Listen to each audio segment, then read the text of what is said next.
On this week's edition of our MVFC First and Goal, we are going behind the mic with Jerry Kill, the Associate Athletic Director at Kansas State for football. And of course, most Valley fans know him as the former SIU coach. Coach, thanks for taking the time to join us.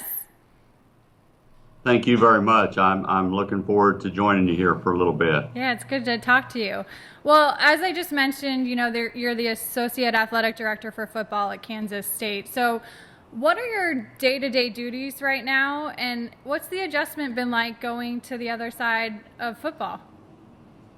Well, it's been an adjustment. There's no question about that. But I've been fortunate that Coach Snyder's been great to me, and kind of a typical day is coming in and making sure, from the equipment to the training room, everybody's, doing all right, got what they need, check with coach. And then, sometimes, they want me to, hey, watch a little film. And so they keep me close to football. And then from an administrative side, basically, I guess the best way to put it is kind of like a general manager, so to speak. And they really, in a lot of administration, they have people that are raising money nowadays, and that's what they do. And so they really hired me to come in and be the spokesman for the coaches. So I'm kind of like the representation of the coaches when we go to the meetings. And so I do a lot of things. I'm around the players a lot. If I need to counsel a player, I do that. So I'm around kids, I'm around football, I'm around basketball, and I see a lot of different people, and so it's different, but in some ways it's not a lot different. That makes sense. Mentoring has always been very important to you. You have so many former players that are now on the coaching side of things. I know this week you'll see Justin Kramer, who was one of your former players, who's now an assistant at Missouri State. There's so many coaches at SIU, most notably Nick Hill, who's the head coach at SIU, who I know he says he talks to you almost on a daily basis, and you were here in town in Carbondale for his first win as a head coach. And so how does it make you feel to see the success that they're all having, and how do you continue to shape all of your former players who are now coaches? Well, I first of all, I was excited for Nick and to be there for his first win, and the other thing is that means I'm getting old. But it's great to see former players and people that you work with get opportunities. There's 1, 2, 3, 4 other guys on the staff there at Southern that I've either mentored or actually coached, Marty Rogers being one of them. So it's exciting to see what they're doing, and all those young men are ahead of me on the coaching curve when I started. So I'm happy for them, and I'm proud of all of them. Before it was the Missouri Valley Conference, it was the Gateway Conference when you were at SIU. Compare the conference then to now. Well, I think it's tougher. I mean, I do. And then when I was there, you had North Dakota State, South Dakota State. You had those schools, and certainly North Dakota State. They proved what they, did again, beating Iowa. So it's much tougher than it was when I was there. And, the players, continue to get better in the conference. So, but Nick understands that. Now, if we had the players we had way back, you can compete with those people. And as Mike Reese says, it comes down to players. And, Nick's doing it. He'll do a good job recruiting the type of kids you got to have to compete with those people. The Big Ten has banned scheduling FCS teams after this year. Do you think some of the Power 5 conferences, like the Big 12, will eventually go that route? And do you think it's good or bad for the game? Well, coming from the roots that I came from, I think that it hurts the smaller schools. And to me, we're all in it together, and I'd like to see us not do that. But in reality, you're talking about money. And, I think the power conferences, and I was a part of it, it's about money. It's a business, a multi-million-dollar business. So, I don't know if there's going to be much anybody can do about it. I know the Big 12 still hanging in there with the philosophy they have. But we'll just have to see it. It's hard to control the future. Yeah. You kind of just touched on North Dakota State, beating 13th ranked Iowa over the weekend. This coming weekend, you guys, Kansas State, you play Missouri State. You've coached on both sides of a game like this, and obviously without going into any X's and O's or any sort of game plan, what should the approach be for each team going into a game like this?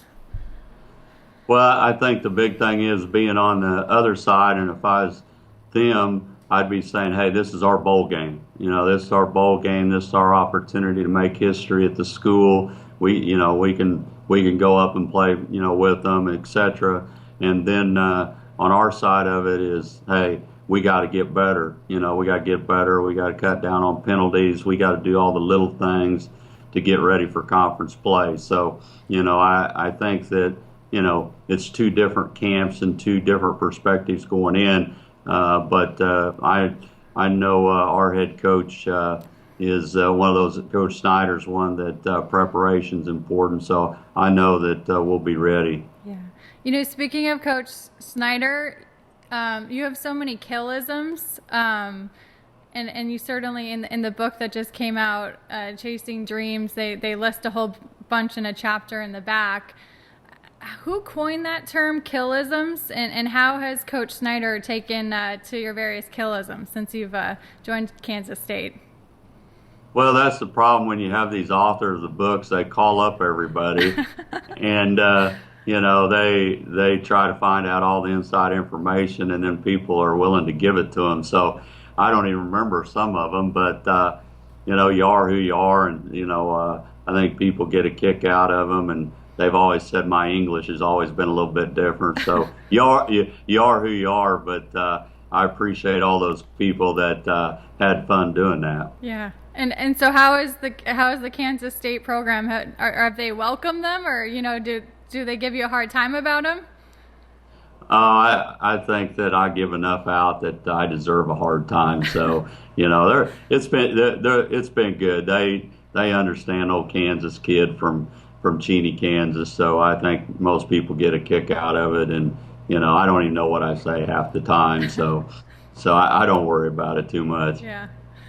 There was a time that you used to say that the FCS level was the best level to coach, better than FBS and better than Division II. But now that you've coached at all the different levels, I wonder, do you still feel that way? I do. I mean, I loved coaching at Minnesota. I've loved every stop, and it's been great. And they all have their advantages and disadvantages. But at the 1AA level, you can still recruit a kid that somebody may not take, and you just have to offer him a small scholarship. And, you're still putting 85 kids on scholarship. It's just a different way. And I think the level of football and the importance of it is where it needs to be. And you don't have so much money controlling all that. So I still think that's a great level of football, and one I enjoyed a whole lot in my time. Yeah. It's approaching a year coming up in October since, you walked away from coaching, due to some health concerns. What have you learned about yourself over the last 11 months? Well, the one thing is that, I've been able to see the doctor. I've been able to find what I need to do, and living life differently than I ever was before, on a special diet just for epilepsy patients. I'm exercising more. It's sleeping better. I sleep in 2.5, 3 hours a night for about 10 years. So yeah. All those things are better. But a lot of people said, "Coach, why didn't you change it, earlier?" I never had time to change it in coaching. So, but I have no regrets. I mean, I had a great career, and I'm still involved. I'm just not coaching. And I don't look back and I don't say, "Well, I've been blessed. I've coached a lot of great places, a lot of great kids, and won a lot of games." So, I'm comfortable with that. Yeah. I mean, like you said, you're around the game on a daily basis, which is great. Do you miss the actual coaching aspect of it? Or, I mean, it sounds like you're still really, involved in that side of it. Absolutely miss it. I miss it every day, and I'm not going to say that it's not tough. I'm not going to say that there's days I go, maybe I can still do it. I'll never be a head coach again. I don't think that's in my cards, but I do miss it, and I miss the interaction with the kids, and even though I do it, it's or I'll be watching the game and want to say something and I can't, and and when you're really relaxed on the sideline, it's amazing what you do see, and so I do. I miss it every day, and it's hard. What inspired you to write your book, Chasing Dreams, Living My Life One Yard at a Time? Well, I think the biggest thing is when I was trying to get all my life straightened out, I needed something, and I had an opportunity to do a lot of speaking throughout the country. And then the author had reached out to me about 3 years ago, and I said, why not get all this stuff straightened out? And I went to Florida and walked the beach and put my headsets on, and he called and interviewed me, and that's how the book was written. But I thought if I could make a difference in somebody's life, if they could get one or two nuggets out of it, that might help them. And the other part of it, all the proceeds, go to both foundations. And I felt that was a good way to raise some money, which we have. Speaking of the foundations, you're obviously really active in the Coach Kill Cancer Fund and the Chasing Dreams Coach Kill Epilepsy Fund. What do you consider your most important role right now? Well, I think my most important role is to raise money. I mean, in Southern Illinois, certainly there's a struggle, and well, the whole state for that matter, Yeah. but is that I know they need money, and it's hard to raise money just in Southern Illinois because there's not a lot. So I've kind of gone to my outside sources outside the state, and we were able to bring some money from out of state people that want to help just through connections. Minnesota's easier to raise money, bigger place, bigger city, and the state's in better shape. So, we really got to find a way to keep our cancer fund going. So, we're doing everything we can to keep up. And, we had a successful signing event, and we're still figuring out how much money that it's going to bring in, but it'll be a good amount. And so we just got to keep working at it. But certainly a tough time for Southern Illinois people and actually the state of Illinois. Yeah. And will you continue to do book tours throughout the country? I know you did some stuff in Minnesota as well. Yeah, I'm going to go, from Wichita to Kansas City. I may even go to, I've had some requests possibly to go to New York and that area. So I'm going to work all year to promote the book. And, anybody that does read it, I think it's important to get on Amazon if you do like the book, because the more positive that goes, then the more books we sell. So, I mean, we want to sell every book we can because, again, it's helping somebody. Yeah. You like to read. What are one or two books that you've read over the last 11 months that have really impacted you? Well, I think that, Uncommon by Tony Dungy is a great book for people to go out and buy. I mean, I think it's a special book and can help people. Like, it just gives a lot of nuggets out that can help. And then Coach Snyder's book is going to work for him and want to know some things. So so those two have been kind of the most recent books. Do you see, you played versus a few Missouri Valley teams after you left SIU, and went to Northern Illinois and then obviously on to Minnesota. Do you see more Missouri Valley schools investing more money, and if so, where do you see the investment going? Would it be coaches' salaries, facilities? What do you kind of envision the future of this conference? Well, all the way back to Division II at Pittsburgh State, they're paying a lot more money than they ever did when I was there. And in 1AA, the salaries have gone up. You look at the coach at Illinois State's done a great job, and they're paying him $300,000 a year for his, he deserves it. He's done a heck of a job. So I think the money's gone up in the Missouri Valley as well as Division II. And, I think that it's the same thing. schools are going to try to continue to compete with North Dakota State, and to do that, they're going to keep working to build nice facilities and keep the coaches there as much as they can, which is difficult to do with the salaries that they're paying at the Division I level. But Southern Illinois has done. I mean, the facilities at Southern Illinois, they're as good as anybody in 1AA. And now we just need to win. Yeah, I got a chuckle out of in your book when you were talking about the old facilities at McAndrews Stadium and that press box, that the little trailer that was just kind of hoisted up on two little rigs. Yeah, they hid that from me when I took the job, and I was always worried because Coach Clays and Coach Limegrover were bigger people. I was afraid they're going to fall through it. And Kelly, I'm glad you never had to go up there, did you? I did actually. My very first season moving to town, I was like the last season at McAndrews, and so I did actually have to endure it for 1 year. Oh my gosh! If I'd have been there, I'd never done that to you. That you're taking life in your own hands. So yeah, I don't know if anybody can say they ever worked in a worse stadium than we did. But you know what? That old stadium won a lot of games, and I think our players were tough and mentally tough because of that old stadium. And as I told Nick, I said, now they're in the new stadium, they can't become soft. I think we've become a little soft, and I think we got to get tougher, and I've told him that. Yeah.